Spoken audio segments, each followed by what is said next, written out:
Happy Wednesday, Bayang Carlista. Nagbabalik na naman po ako, Kid Abata, para magbigay ng giyang ngayong araw ng Miyerkules, November 12, 2025. First day po ng pakarera ng Happy Philippine Jockey Club. Medyo natagal lang po ang paggawa ng kopya. Siguro nga dahil nga puro bago.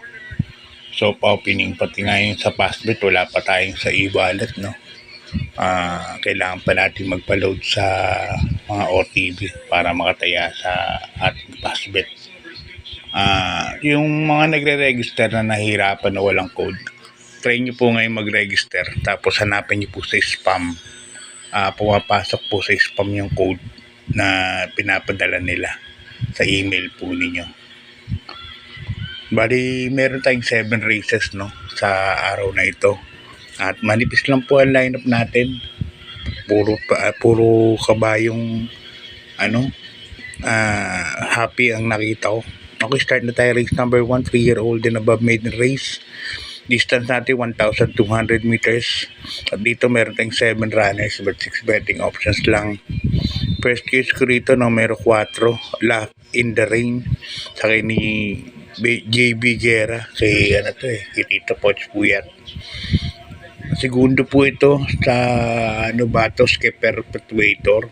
Nagtala ng 1.13 media, 1.14. Lakas ng remate. So, yan ang first choice ko. Second choice ko naman, itong medyo may edad na. Number 7, Mendel Bell. Kasabay pa nila work from home to nung araw. Kaya lang talagang may bisyo nga lang to. Mahirap ipasok sa starting gate. Pero pag umayos to ng salida at tumayos ang pasok sa starting gate, tingin ko malaki panalo niyan. Mendel Bell.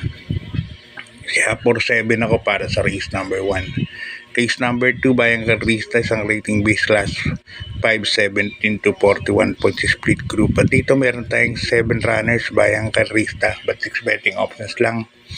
First choice ko, number 1, Seychelles, sasakyan ni Jackie Crystal Advincula. Another happy horse na naman to. Sa, alam ko, Philippine Jockey Club to Second choice ko, numero 6, Levitating. Sakay naman ni Ponjap Tabor. Baba na sa grupo, nag-36 na. Tingin ko malaki po panalo yan, Levitating. Hindi pa nabibigyan ng magandang laban yan. Tingin ko ngayon na. Kaya dito sa race number 2, number 1, Seychelles, and number 6, Levitating para sa ikalawang karera. Okay, Bayang Carlista, lipat tayo sa race number 3. Ang race number 3 natin, another rating base, class 5-17 to 41 points split group. At dito meron tayong 7 runners, Bayang Carlista. Susuluhin ko na po ito. Numero 6, no? Sis Royal. Makikita niyo naman sa rating base, 40 points, no? Parang malayo sa mga kalaban. Ibang grouping to. Kapag Malbar po ang mag-handicap nito. Kaya para sa akin, lamang na lamang ito, numero 6, Sis Royal. Sasakyan ni Pau Pau Gusi. Kita nyo yung timba, 57 kilograms. Pero iba po ang kinakalaban niyang kabayan na yan. Hambing niyo po sa mga kalaban niya ngayon. Kaya para sa akin, susuluhin ko na po yan. Number 6, Sis Royal. Okay, good luck, Bayang Carlista. Lipat tayo sa race number 4. Isang rating base class 5-17 to 41 points split group. At dito meron tayong 6 runners, Bayang Carlista. Itong Stray Factor, imported po yan. Nakalagay 37. Tingin ko, typographical error yan. 42 points malamang po yan. Yang si Stray Factor, kasi bawal bumaba ng ganyang grupo yung mga imported natin. Susuluhin ko nito, numero 4, Gemma Bell. Nasasakyan naman ni Tupi Garganta, ni Kabiyak Tupi. Dito po nagayon sa ayan at nakita nyo naman inam nito. At tingin ko medyo lamang po. Unang-una siya mabilis dito. 1,002 lang ang karera. Kaya para saan, suluhin ko na yan. Ibang kabayan, numero 4, Gemma Bell. Good luck banker sa lipat tayo sa race number 5. Isang rating base class 517 to 41 point split group. Ito medyo magulo po ito. Bahala kayo, mga 4 na kabayo. May panalo po rito.